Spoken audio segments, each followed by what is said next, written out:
Our second recipe is chia pudding.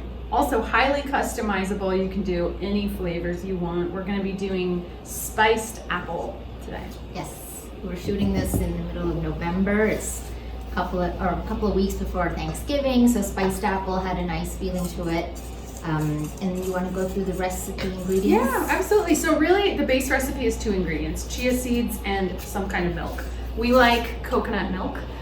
This brand actually does not contain any gums, emulsifiers, fillers, added sugars.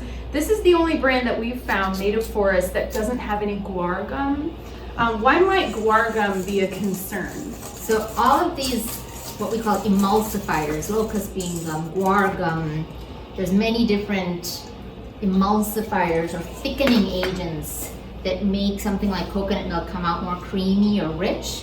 While that might add the right texture or even potentially flavor in your mouth, those emulsifiers have been shown to actually emulsify the lining of the gut. And so if we think about the intestinal system, on top of that wall that is the sides of the intestinal, cylinder, we could think, there's a layer of something called mucin or mucus.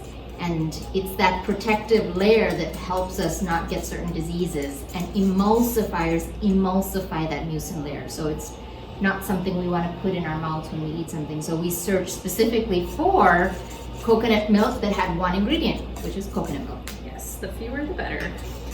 So for every can of coconut milk, which is about 15 ounces, and you could do this with regular milk, you could do this with some kind of nut milk. Homemade would be best because of the same reason. There's a lot of added sugars and emulsifiers in store-bought nut milks, alternative milks. But for every can of coconut milk, you're gonna do about a third to a half a cup of chia seeds, and then you're just gonna whisk it together. It does really need to be whisked to help get the chia seeds to get gelatinous, get that texture. Or they're gonna just clump at the bottom, right? Yeah, they're gonna clump, and that's okay. That's forgivable. They'll absorb eventually, but you'll want to keep stirring. And so I find a wire whisk is the easiest way to do that. A fork just doesn't really cut it. You could use a spatula, right? Like a silicone spatula too. You sure could. You just need to whisk, whisk, whisk, and then you kind of, with time, it needs like 10 minutes or so to gel up, and then it's ready to eat. It keeps in your fridge for like a week or so. And that was 2 ingredients. That was 2 ingredients. Yeah, absolutely. And it's a really healthy, creamy, delicious pudding with no flavor, just because of that coconut flavor. Mm-hmm. Now we can add flavor. And so for this cinnamon spice November recipe, you want to go through everything? Yeah, we have cardamom, apples, cinnamon, ginger, vanilla, and rosewater. Yeah, and you can pick and choose amongst those or use them all like we're going to. Mm-hmm. I'm gonna add the cardamom, is that okay? Sure. So I love cardamom, and I'm a little heavy-handed when it comes to the spices that I like. So for about this much, I put in a tablespoon, and I just know that's probably not enough, so I'm gonna probably put half more, and then that just feels right to me. Mm-hmm.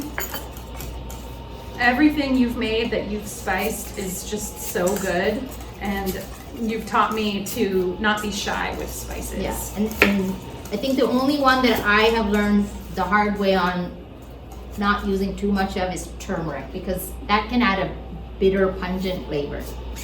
You don't have to worry about that here. Yeah, do not add turmeric to this recipe. But you could. And then apples, I'm cutting to whatever size you really want. If you like apples and you like the chunks, I would add about this size. You could add shredded apple, right? You want it? Yeah, absolutely. Uma, how much cinnamon? Cinnamon, yeah. I think cinnamon too. A little bit extra is better. So again, just doling it in there, and I think that seems about right. There's really no measuring here. It's all to taste. And hopefully these become some of your favorite recipes that you will make them over and over. So if the first time around you find you didn't do it right, you have many chances to change it up. Absolutely, and it can change with the seasons. You can do strawberry and vanilla in the summer. That's particularly good. It's just like strawberry ice cream. Yep, I have been all summer this this past year, because I learned this recipe from Kathleen, I was making the strawberry rosewater one all summer. You can even buy strawberries at the farmer's market that are about to go bad, and it kind of preserves the strawberries and they stop decaying. Yep. Because they're encased in the fat. And if you really like berries, because berries are so good for you, they have so many antioxidants and phytonutrients, you can get frozen berries, or you can freeze your own berries, pre-cut them and freeze them, and then it's so easy to throw them in. You would want to defrost them only because they would let out a little bit of water, and that could make this a little more watery than you would want. And if it's a little too runny for you, just add more chia seeds, right? And so that's about 1 apple. We could add those in. Sure. And see if we need more. Do you want to add other spices? Ginger? So ginger. So this is going to be a little, hot, spicy hot. So this is not something I would want to add a lot of. Probably about that much. Maybe a 1/4 teaspoon. Yeah.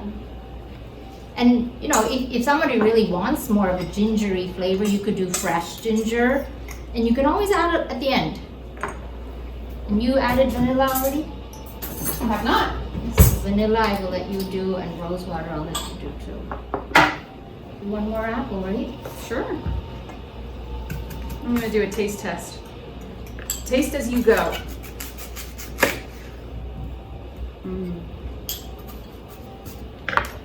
And then if we chill it, it would taste, I think, even better.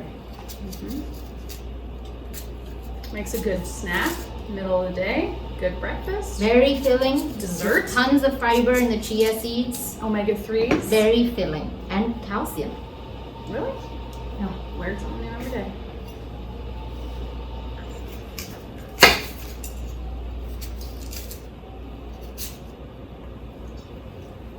I'm gonna be a little subtle with the vanilla, maybe a 1/2 teaspoon or less.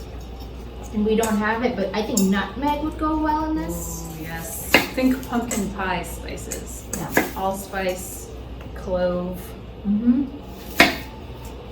So what would be another, you said strawberries. What are some other things you could think of putting into this? Oh, I would add nuts too. Cashews, Yeah. pistachios. Oh, you could put coconut flakes. You could make kind of a layered parfait if you want. Yeah, that would be actually really beautiful in a, I Yep. can see that. And you could do kiwi. I mean, I'm just thinking color too. So you could put some kiwi at the top. Make it a rainbow. You could put a sprig of mint. So the more natural color you get from all the different fruits and vegetables, the more phytochemicals, which are just basically medicines that come from Mother Nature. Each one has a different effect. The blue in blueberries has a different effect than the green in the broccoli or some green kale. So add color, even if it's a sprig of mint, which we don't have, but if we had, we would add that. That would do something for your body because we don't have anything else green in this. And you notice we're using the peels. This is the best example of how to explain insoluble versus soluble fiber. So the peel, the stuff I can't even chew down, definitely would not dissolve in water, is insoluble, undissolvable fiber. And the stuff that's in the pulp, obviously can be juiced, it would dissolve in water, is soluble fiber. And that's why we love unpeeled fruit, berries. These all have both insoluble and soluble fiber, and this is the perfect way to eat it because it has that lattice-like structure of the insoluble with the soluble, and it is what is helping our guts work and keeping our glucose low, not causing an insulin spike, and feeds our microbiome. Thank you, Mother Nature, for packaging it just the way it needed to be for our bodies. And I think I'm a big believer in using what's seasonally available. So these are fresh apples that are available in Seattle right now. And I'm not saying we couldn't use a more tropical fruit, that if you really like mango and you wanted to use some mango or have frozen some mango when they were seasonally available, that would be fine. But really it's great to live off of what Mother Nature's bounty is in the season. I think too it ends up having a higher nutrient level because it didn't have as far to travel.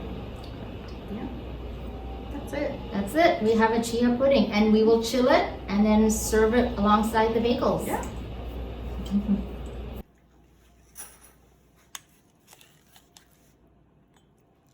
Oops.